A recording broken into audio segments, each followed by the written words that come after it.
सुना मैं तीर्थंकर बनूंगा। उसने कहा कि मैंने भगवान के खिलाफ काम किए, लेकिन भगवान ने मुझे तीर्थंकर बना दिया। कैसे भगवान है ये? मैं उनके मत के खिलाफ चला और ये कहते तीर्थंकर होगा। भरत से ऋषभदेव ने कहा कि भरत, जो मैं नहीं बन पाया वो तेरा पुत्र बनेगा। आप नहीं बन पाए? बोले मैं चक्रवर्ती नहीं बन पाया, लेकिन मारीच चक्रवर्ती बनेगा। मैं नारायण नहीं बन पाया, लेकिन मारीच नारायण बनेगा और मारीच तीर्थंकर बनेगा।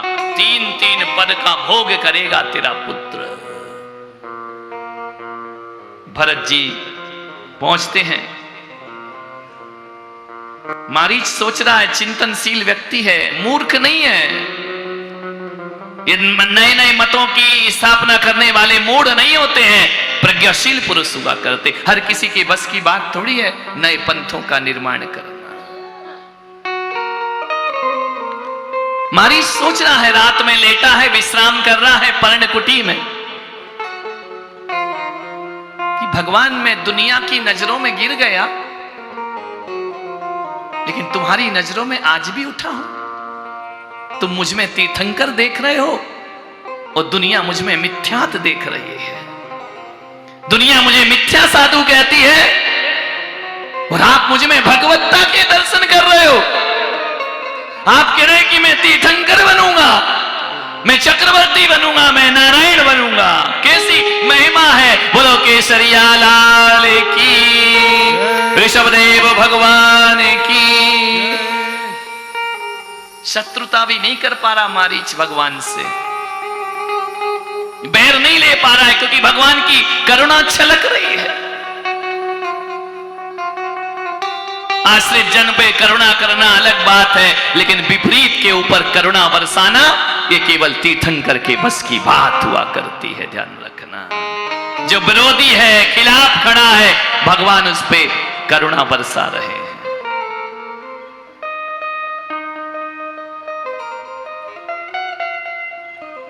मैंने विरोध चला, भगवान ने।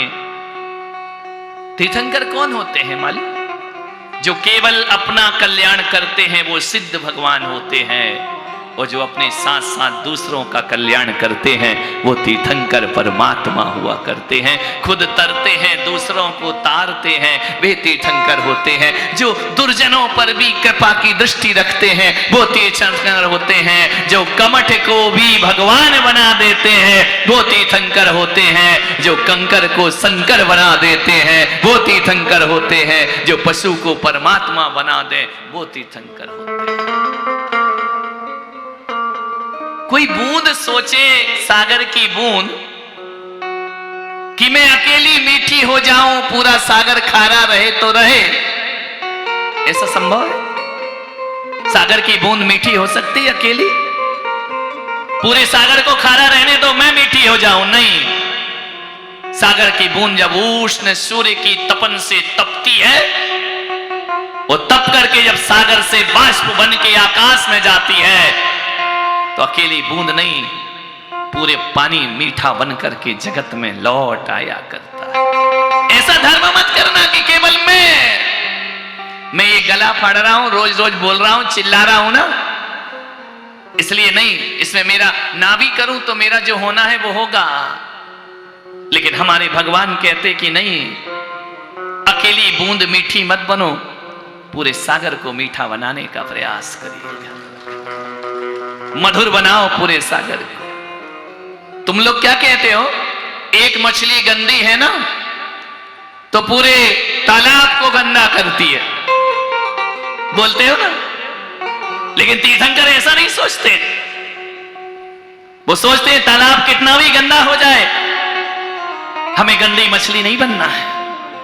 एक गंदी मछली पूरे तालाब को गंदा करती है तो मेरे ऋषभदेव कहते हैं, एक फिटकरी डालो, पूरा तालाब साफ हो जाया करता है, निर्मल हो जाया करता है।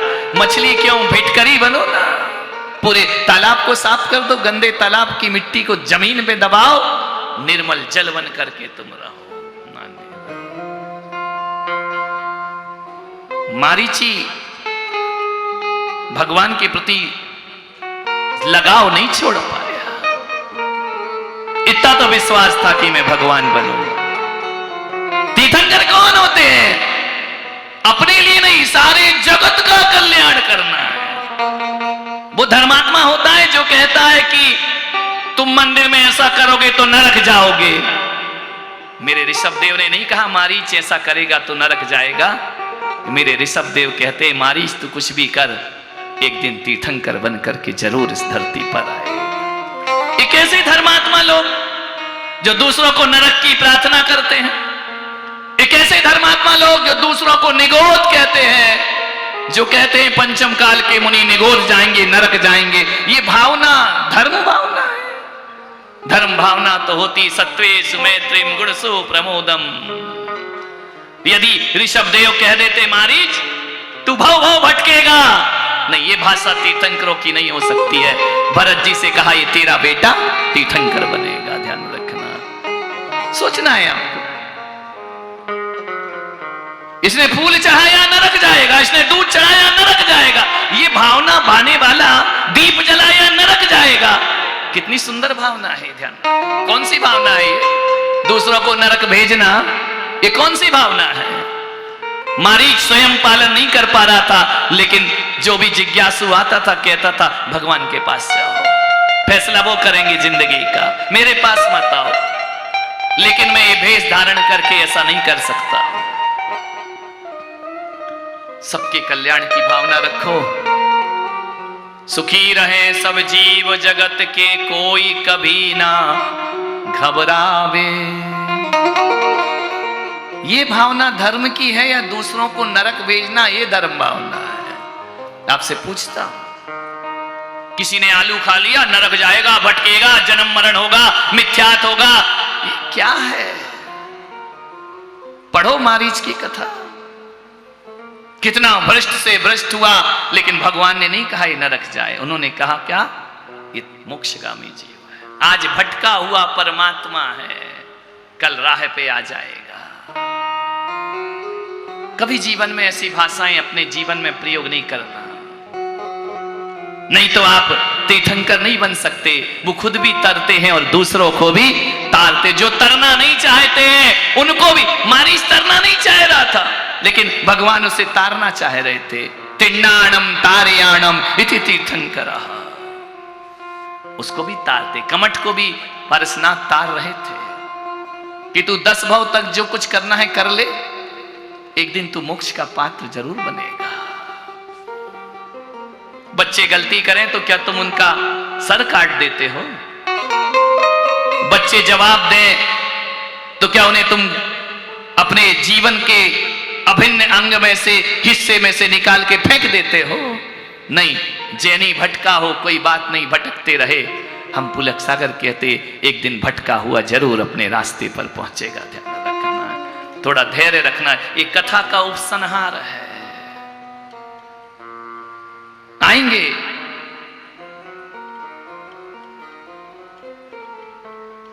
भरत जी गए, जाकर के मारीच से कहा मैं आपको एक कथा क्यों सुना रहा हूं पता? क्यों बता रहा हूं?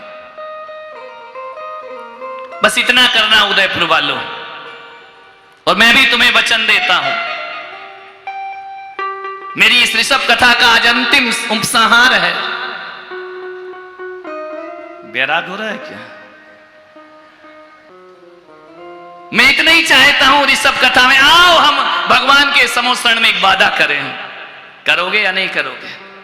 बोलो, हाथ उठा के विश्वास दिलाओ, वादा करोगे या नहीं करोगे? पक्का करोगे? ये भावना केवल मैं पुलक सागर भाता हूं, बस मैं यही भावना भाऊंगा आपके सामने। ये ऋषभ कथा आपने सुनी है, हमने सुनी है, जो टेलीकास्ट से सुन रहे हैं, जिन सरनम मीडिया से लाखों लोग सुन रहे हैं। मैं इस ऋषभ कथा का समापन पर यही कहना चाहता हूं कि आओ हम सब मिलकर एक वादा करें, प्रतिज्ञा करें। जीवन अनंत है, बड़ा लंबा है, असंख्यात भव भी हो सकते हैं हमारे तुम्हारे, लेकिन सचमुच ये कथा का कोई फल चाहते तो इतना चाहेंगे कि किसी जन्म में मैं भटक जाऊं तो तो तुम मुझे महावीर से जोड़ देना, और तुम भटक जाओ तो मैं तुम्हें महावीर से जोड़ दूं। भटकन संभव है, हम चाइक सम्मित वाले नहीं हैं, भटक सकते हैं। कितना भी बड़ा तैराक हो, काई लगे पत्थर पे पैर फिसल जाता है। इतना वादा जरूर करो कि किसी जन्म में मैं मिथ्यात की तरफ जाऊं तो तुम उस जन्म में मेरे पास जरूर आओगे, मुझे मेरे जिनेंद्र से जोड़ने के लिए। और मैं इस दुनिया में कहीं भी रहूं, मरना सबको है एक दिन, लेकिन तुम कहीं भी रहो, जब जब जिनेंद्र के मतवालों किसी भी जन्म में जिनेंद्र से तुम यदि विद्रोह करोगे, जिनेंद्र के विपरीत जाओगे, यदि मैं मर के स्वर्ग गया ना, तो जहां जहां तुम मिथ्यात में जाओगे, मैं स्वर्ग से आकर तुम्हें सम्यक्त में जोड़ने का प्रयास करूं। तुम कुछ भी करो या ना करो, जिन भक्ति जिनेंद्र भगवान अकलंक निकलंक की तरह शीश कटाना पड़े तो जिन शासन के लिए हम तैयार खड़े रहेंगे, ध्यान रखना है। मेरे भगवान का वंश जाकर प्रणाम किया भरत ने, देखा समोसरण से निकले, समय हो गया है। हाथ जोड़ भरत मारीच के सामने, क्या कर रहे हो भावी तीर्थंकर? भरत ने कहा कि हे महावीर, तुम ये क्या कर रहे हो? भगवान के खिलाफ विद्रोह? मैं तुम्हें प्रणाम नहीं कर सकता। तुम कितने भी बड़े तपस्वी हो, कितना भी जटाजूट धारण करो, भरत तुम्हें प्रणाम नहीं कर सकता है। मैं तुम्हें झुक नहीं सकता। हाँ, भगवान ने कहा है ना तुम तीर्थंकर हो, मैं आने वाले महावीर को प्रणाम करता हूं। भरत ने कहा, मैं आने वाले महावीर की वंदना करता हूं, शत शत प्रणाम करता हूं, लेकिन तुम्हारे इस रूप को मैं कभी क्षमा नहीं करूंगा मारीच। तुम मेरे आराध्य के, तुम मेरी आराधना के, तुम मेरे पूजा के केंद्र कभी नहीं बन पाओ। भले मेरे पुत्र रहो, लेकिन तुमने जो भगवान के खिलाफ काम किया है, भरत मन वचन काये संरम्भ समारंभ आरंभ कृतकार्य अनुमोदना से भी तुम्हारी अनुमोदना कभी नहीं करेगा ये भरत। तुम्हारे पथ का सम्मान भरत कभी नहीं करेगा।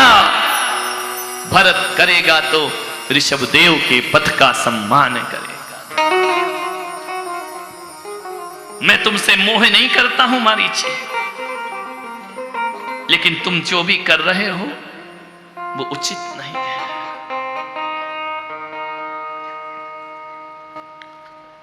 मिथ्यात उबल गया। मैं वो बनूंगा चक्रवर्ती तुम्हारे जैसा। मैंने बाहुबली से पूछा था ना, चाचा से, काका से, कि मुझे क्या बनना है? मालूम है चक्रवर्ती भरत सम्राट, जो तुम मुझे नहीं बना पाए वो मेरे पितामह ने मुझे बना दिया। मुझे चक्रवर्ती का आशीर्वाद दिया, नारायण का आशीर्वाद दिया, मुझे तीर्थंकर बनने का आशीर्वाद दे दिया। तुमसे नहीं बन पाता मैं कभी चक्रवर्ती। बाहुबली काका ने कहा था शक्तिशाली बनो, मैं शक्तिशाली बनूंगा। बाहुबली काका ने कहा था तीर्थंकर बनो, मैं तीर्थंकर बनूंगा। शब प्राप्त हो गया मुझे।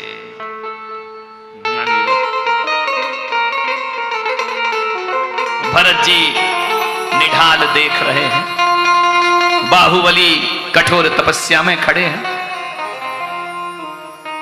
ये शंका नहीं है बाहुबली को कि मैं भरत की भूमि पर खड़ा हूं। ये तो भरत जी बचपन से जानते, बाहुबली भूमि किसी की नहीं होती है। ये नहीं था कि मैं भूमि पर खड़ा हूं, या मैं पंजे के बल खड़ा हो जाऊं, या अंगूठे के बल खड़ा हो जाऊं। ये किंवदंतियां हैं, ऐसा बाहुबली कभी नहीं सोचा करते हैं। वो भरत की भूमि हो कैसे गई?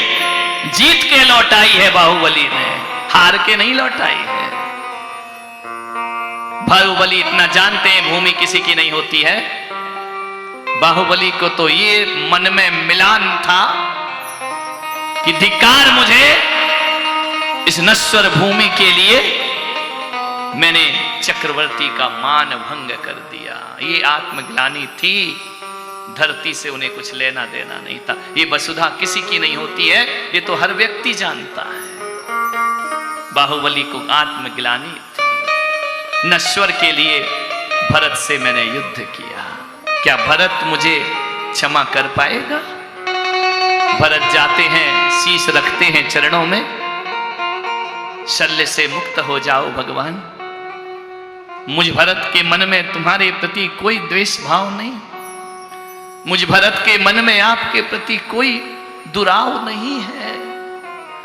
मेरे वजह से भगवान आप मुझे अपनी पथ का बाधा मत समझो, मुझे पत्थर कंकड़ मत समझो। हे दीनानाथ, हे बाहुबली, अपने परम बोधि को प्राप्त करो। ये संसार, ये नश्वर, ये छखंड मेरे किसी काम के नहीं है, ये सब छूटना है। मैं आपके प्रति किंचित भी दुर्भाव से नहीं भरा हूं। मेरा मन निर्मल है बाहुबली, पवित्र है। अपने लक्ष्य को प्राप्त करो। यह शब्द सुनते ही बाहुबली भगवान को केवल ज्ञान की प्राप्ति हो जाती है कि भरत का मन पवित्र है, अब मुझे कोई चिंता नहीं है। ऐसी है आज ऋषभ कथा संपन्न होती है।